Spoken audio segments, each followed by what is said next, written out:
Assalamualaikum warahmatullahi wabarakatuh. Alhamdulillah. Alhamdulillahillazi khalaqas samawati wal arda wa ja'ala az-zulumati wan nur. Summa allazina kafaru bi rabbihim ya'dilun.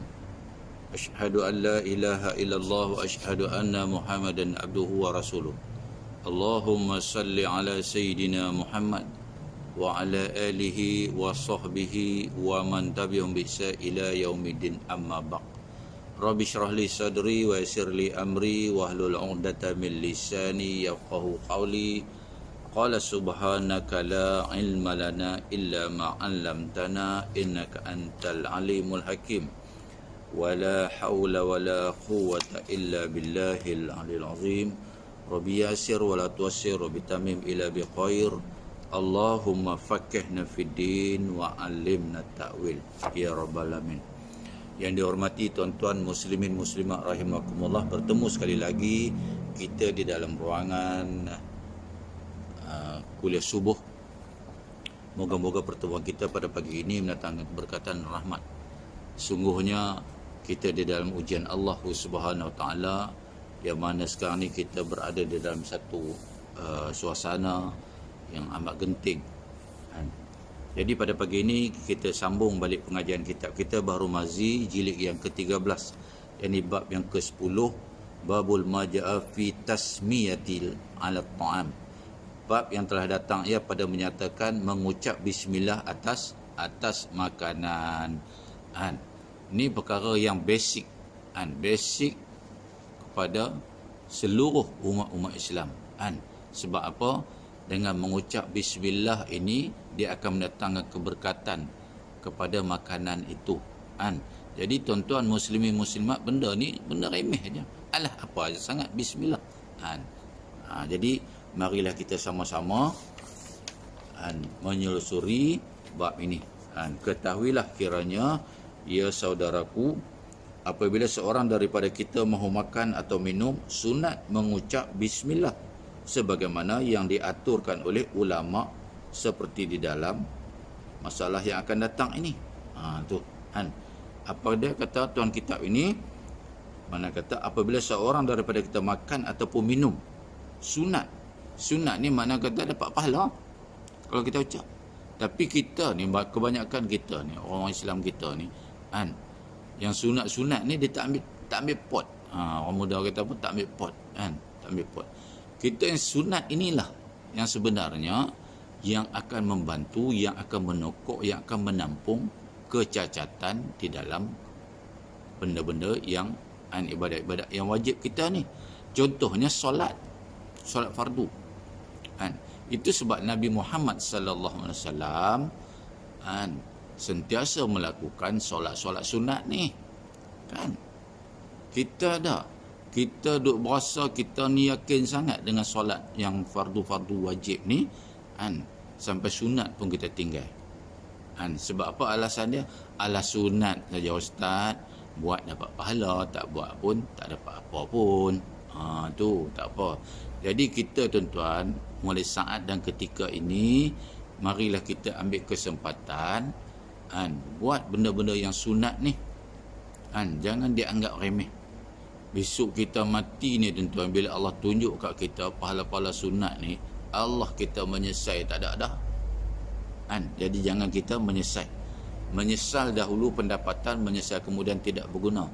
Betul lah, bertepatanlah dengan tu nasihat orang tua kita dulu. Bermula dalil yang menunjukkan atas yang demikian itu ialah sebagai hadis yang dikeluarkan oleh Abu Ishaq At-Tirmizi dengan katanya, an Umar bin Abi Salamah radhiyallahu anhuma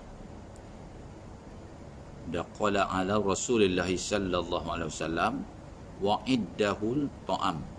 Diriwayatkan daripada seorang sahabat bagi Nabi sallallahu alaihi wasallam yang namanya Umar bin Abi Salamah radhiyallahu anhu, bahwasanya masuk ia atas Rasulullah sallallahu alaihi wasallam pada masa ia sedang kecil lagi, dan ada di sisi Rasulullah tu makanan yang mahu makan ia akan dia. Umar bin Abi Salamah ni siapa dia? Dia adalah anak tiri Rasulullah SAW. Ibunya nama Ummu Salamah, bapaknya nama Abu Salamah, seorang sahabat Nabi. Dan dia ni juga automatik menjadi sahabat Nabi. Tu sebab kita dengar sejarah, sirah dia. Ketika mana Nabi Muhammad SAW nak masuk meminang ni Ummu Salamah, mana isteri Abu Salamah. Tu bila nak masuk meminang, Nabi pun nak melamar lah. Bila Nabi nak melamar, apa kata Ummu Salamah? Ya Rasulullah, aku ni tua lagi pada kamu ya Rasulullah. Mana kata tak mau, tu bukan tak mau.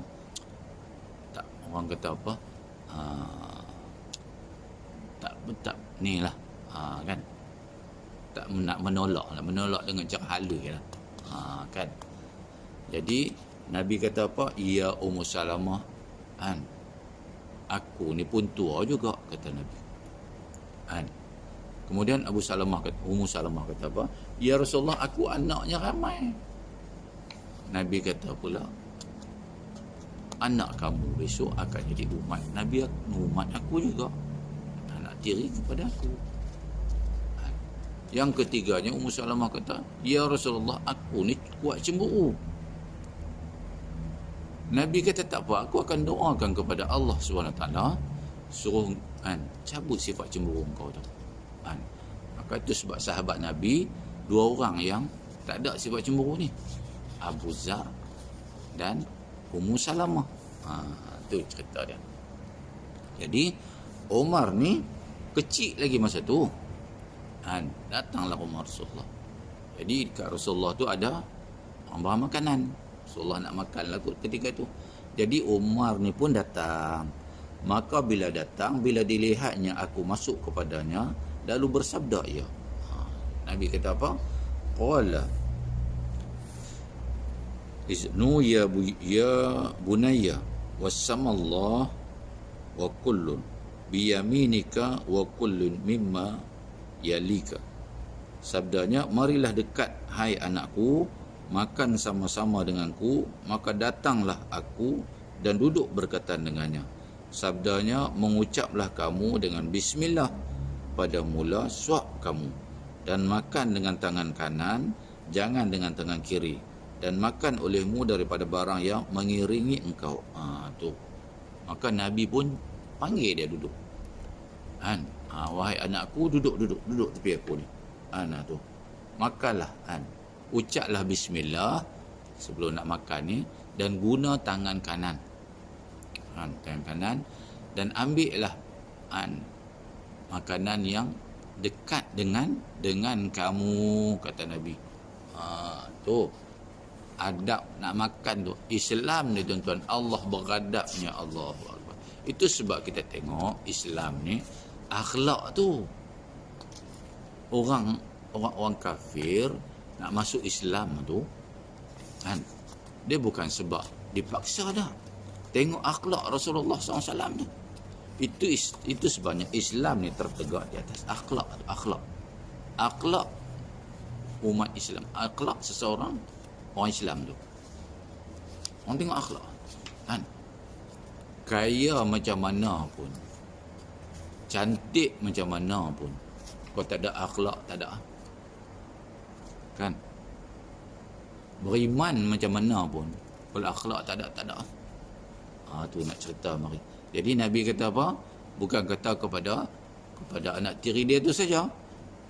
Mana kata isteri Nabi menasihati kita, bahasanya makan, ucaplah bismillah, dan gunakan tangan kanan, dan ambil dahulu makanan yang berhampiran dengan kamu. Jangan kita tu duk runjuk tu, duk gawang tu, pergi yang jauh sekali. Tak pada tu pakai singlet pula, Allah lagi kau lah. Tu adab tu. Itu sebab Nabi Muhammad SAW makan yang cukup beradab. Kan? Best. Yakni makan barang yang di hadapan kamu, jangan mengagau tangan kamu ke sana kemari, kerana makanan itu satu jua.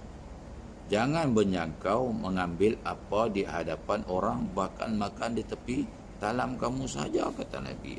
Tu. Ambil benda yang hadapan, dekat dengan kamu. Jangan duk menghanggau-hanggau.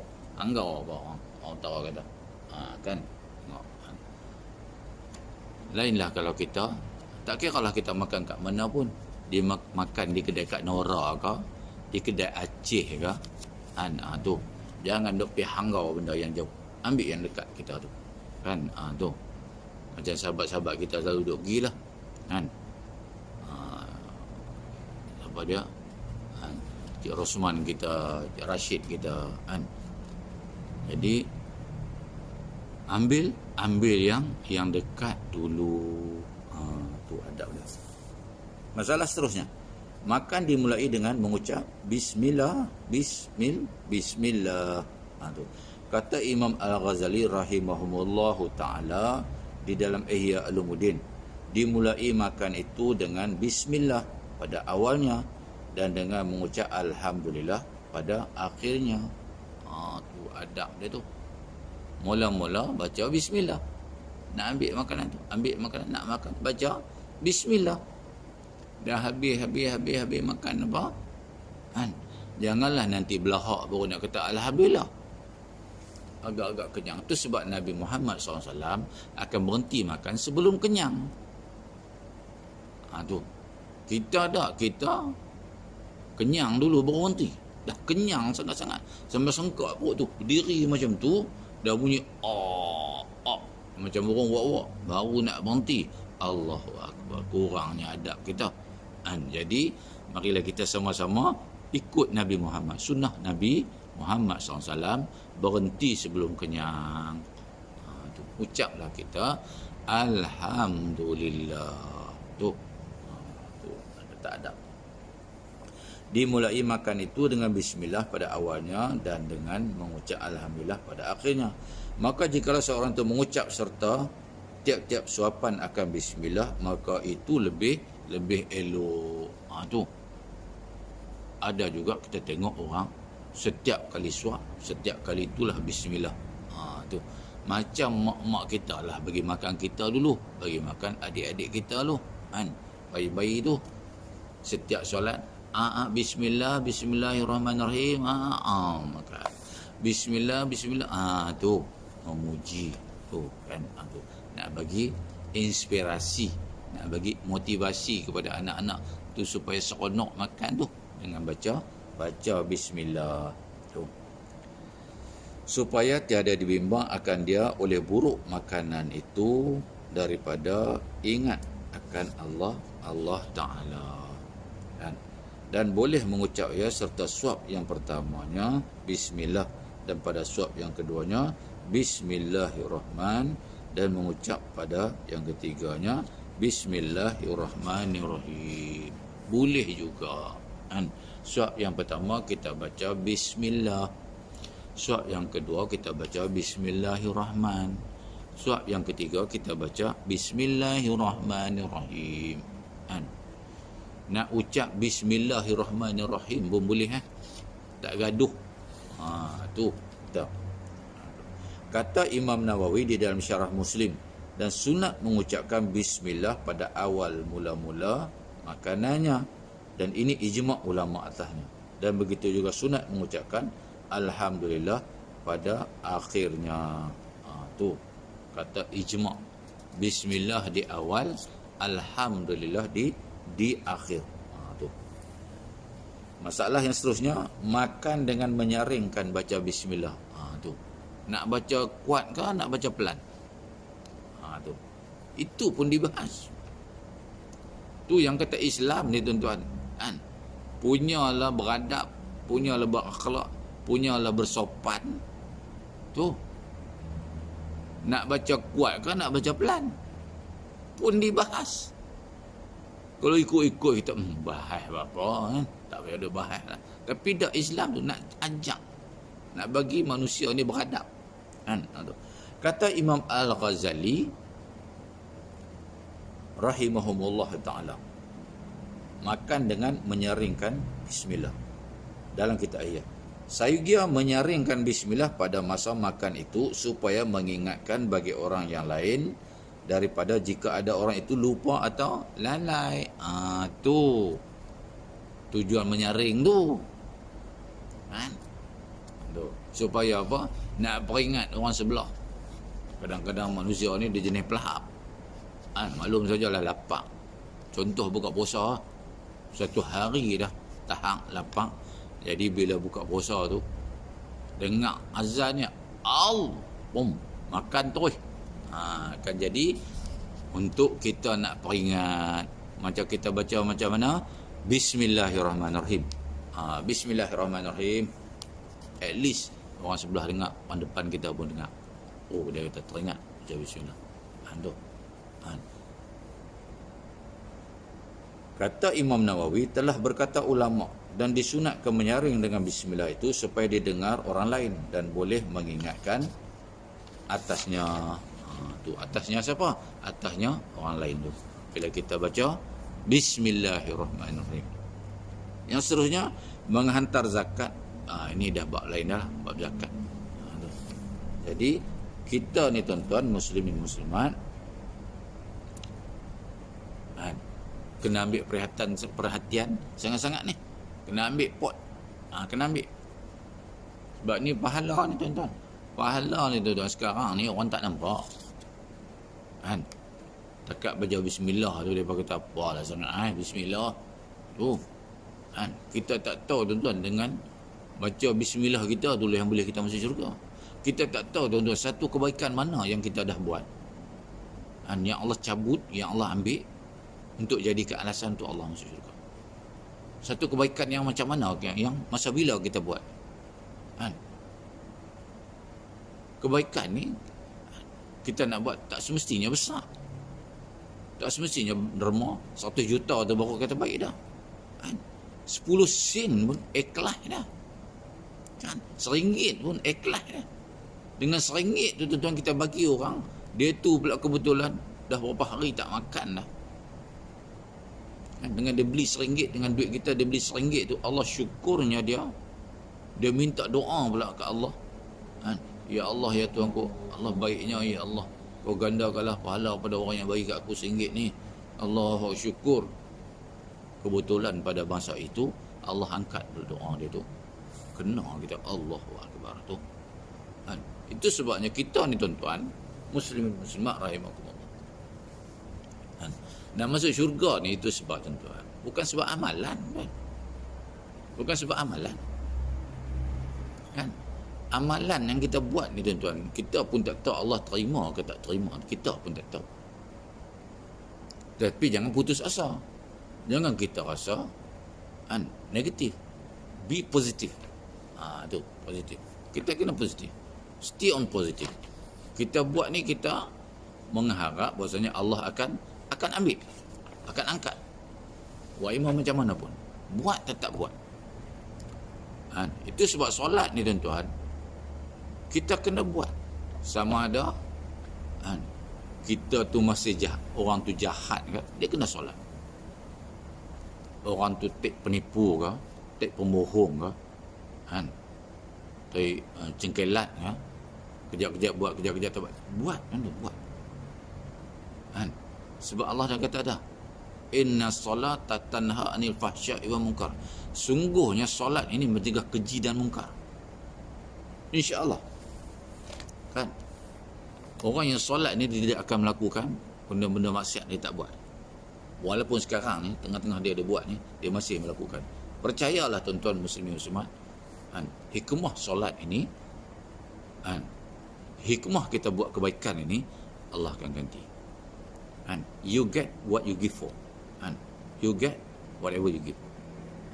You get back whatever you give. Tu. Kamu akan dapat balik apa yang kamu bagi. Tu.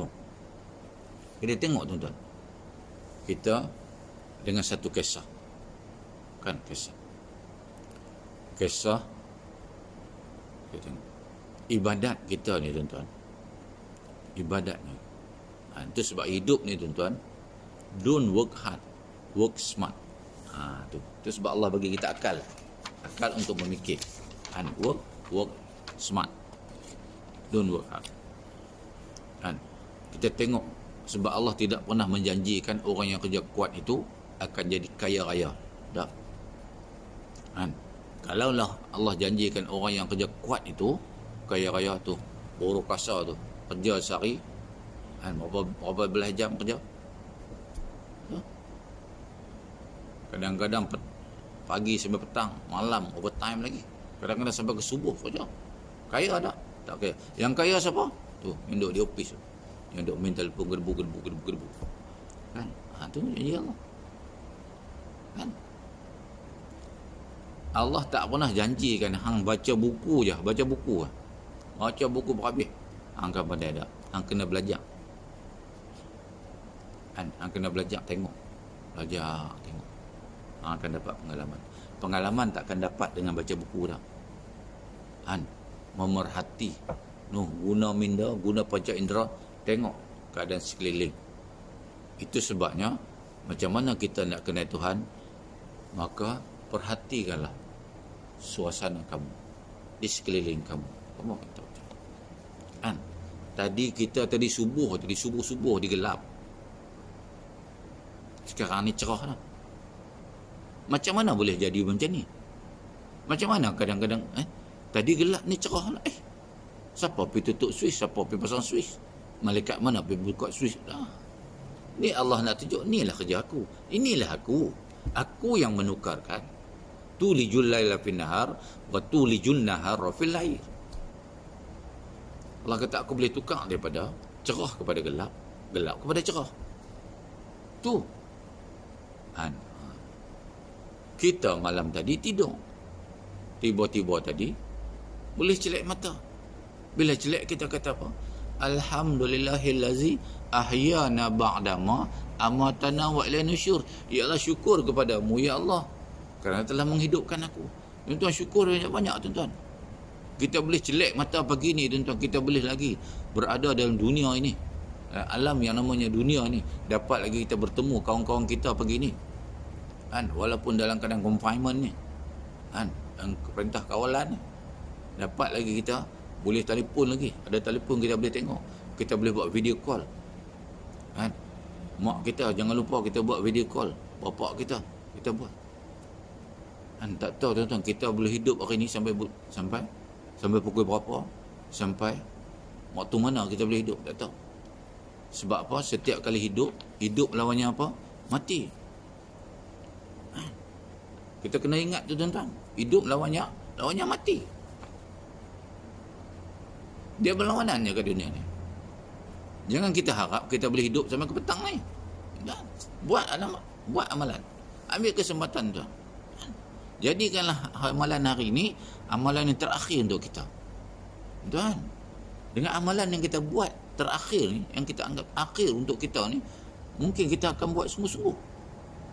Kita doa pun, ya Allah, ya Tuhanku, seandainya amalan ini amalan yang terakhir untukku, seandainya doa ini yang aku panjatkan kepadamu, Allah, doa yang terakhir untukku, maka ampunkanlah dosaku. Tuh tuan-tuan. Sebab hidup lawannya mati. Kita bolehlah minta doa kepada Allah Subhanahu Wa Taala, minta dia panjangkan umur. Boleh, bukan tak boleh. Jangan minta mati. Ya Allah, matikanlah aku, jangan. Syukur banyak-banyak. La in syakartum la azidannakum wa la in kafartum inna azab bila syadid, kata Allah. Hang syukur aku tambah nikmat. Hang kufur azab aku amat pedih. Allah bagi amaran tuan-tuan. Kita ni tuan-tuan, Allah dah bagi amaran dah. Nabi pun dah cerita dekat kita dah. Itu sebab Nabi Muhammad SAW, kekasih hati kita, buah hati kita, pengarang jantung kita, cerita dekat kita. Ingat, sesudah kamu hidup, kamu akan mati. Tidak ada yang hidup berkekalan. Tak pernah lagi hidup orang hidup berkekal. Yang hidup semuanya akan mati. Kan? Hatta Nabi Muhammad sallallahu alaihi wasallam, Nabi kekasih Allah, boleh tak Nabi minta nak hidup terus? Boleh? Kan? Kan? Sebab Israel pernah tanya Nabi ketika mana Israel menziarahi Nabi Muhammad di akhir-akhir hayat Nabi Muhammad SAW. Kan? Israel kata apa? Ya Muhammad, kalau hendak hidup, nak panjangkan umur, aku boleh minta ke Allah. Tapi Nabi kata apa? Tak. Jalankan tugas kamu. Tu Nabi. Kan? Sebab apa? Nabi cukup yakin dah dengan kita ni. Nabi dah sampaikan segala amanat dan pesanan dan saranan daripada Allah Subhanahu Wa Taala untuk umat-umat dia. Nabi kata apa? Al-yauma akmaltu lakum dinukum. Tu, aku dah sampaikanlah semua dah, Nabi kata. Aku tinggalkan hampa dua saja. Quran dengan hadis. Ikut tu hampa akan selamat. Tu. Tu sebab kita tengok mutakhir ni tuan-tuan, macam-macam berlaku. Macam-macam berlaku. Dengan apa yang sedang kita hadapi ni sekarang ni dengan COVID-19 ni, ini ujian daripada Allah Subhanahu Wa Taala. Ada pengajaran. Allah hantar satu wabak yang kita tak pernah terfikir, tuan-tuan. The world is silent now. Dunia jadi bisu sekarang. Jadi sunyi sepi. Tuan, pernahkah kita bayang, tuan, Masjidil Haram, Masjidil Nabawi, tak ada orang sembahyang. Tu. Masjid-masjid ditutup, tuan, ditutup. Kita tengok di satu negeri punya anti-Islam, dirobohnya masjid-masjid, diroboh. Allah tukar balik. Dulu hampa roboh masjid, sekarang ni hampa roboh pula sembahan-sembahan hampa. Boleh tak? Kita boleh tengok, tuan. Boleh tak kita fikir tu semua? Tak terfikir kita, tuan. Allah nak menghancurkan bumi ni bukan kerana perang dunia ketiga. Manusia ni dalam mind dia, dalam kepala dia fikir dah, ni kalau perang dunia ketiga ni mati kita. Meletup sini, meletup sana. Tuan, Allah dia tak payah meletup pun dia. Dia hantar satu wabak, penyakit. Coronavirus, COVID-19, hantar. Habis. Tuan, pernahkah kita fikir, tuan, kita mati ni, siapa yang kena coronavirus? Mati ni, adik-beradik pun tak tahu. Adik-beradik pun tak boleh tengok. Kalau suaminya mati, isterinya, anak saudara, anak-anak, keluarga tak boleh tengok. Kalau isterinya meninggal, suaminya pun tak boleh tengok, anak-anak. Habis. Di saat ketika mana seseorang itu disuspek positif, perginya dia tu mungkin tidak akan kembali balik. Tak akan kembali dah. Itulah saat-saat terakhir, lambaian-lambaian terakhir, ataupun ucapan-ucapan terakhir yang diucapkan oleh ahli keluarga. Kalau dipanjangkan umur, maka bertemulah balik. Kalau tidak, dengan ayat tu. Bayang tak? Tanam dengan tung-tung tu sekali, tuan. Kita dulu ingat wabak SARS tu hebat dah, Ebola tu hebat dah. Itu semua hebat dah. Syphilis apa semua hebat dah. Coronavirus. Dan tahu, kuman tu bila masuk, kena pecah kulit ni jadi pecah. Kulit ni pecah. Oh ya Allah, tuan-tuan. We cannot imagine how severe is that coronavirus. Allah hantar, tuan. Maka ulama-ulama kita pun pesanlah dengan amalan-amalan. Maka dengan fenomena yang berlaku sekarang ni, maka terkeluarlah segala amalan-amalan yang hampir-hampir luput daripada ingatan dan pengajaran kita. Kalau kita ingat Tuan Guru kita Syekh Tuan Syekh Zainal Abidin, dia ada sampaikan amalan, kita bolehlah beramal sama-sama. Apa amalannya? 2 lam. Satu lamnya baca Alam Nashrah. Tunggu Raji Saleh dia kata apa? Alam Nashrah. Rakaat kedua, dua alam ni. Satu Alam Nashrah, yang keduanya Alam Tarokai. Tu. Ketika mana? Ketika solat sunat subuh. Solat sunat fajar.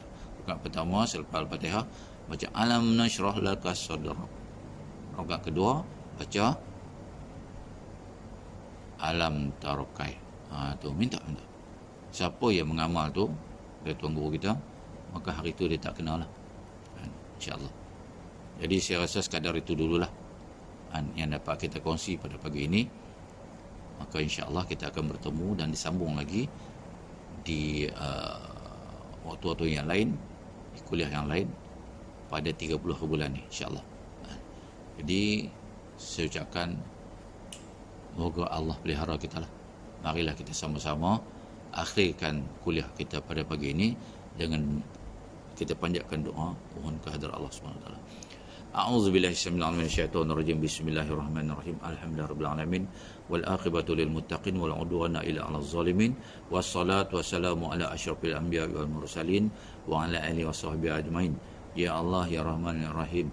Allahumma shalli ala sayyidina Muhammadin tibbil qulubi wa dawaiha wa afiyatil abdani wa shifaiha wa nuril absari wa dhiyaha wa ala alihi wa sahbihi wasallam tasliman katsira bi rahmatika ya arhamar rahimin.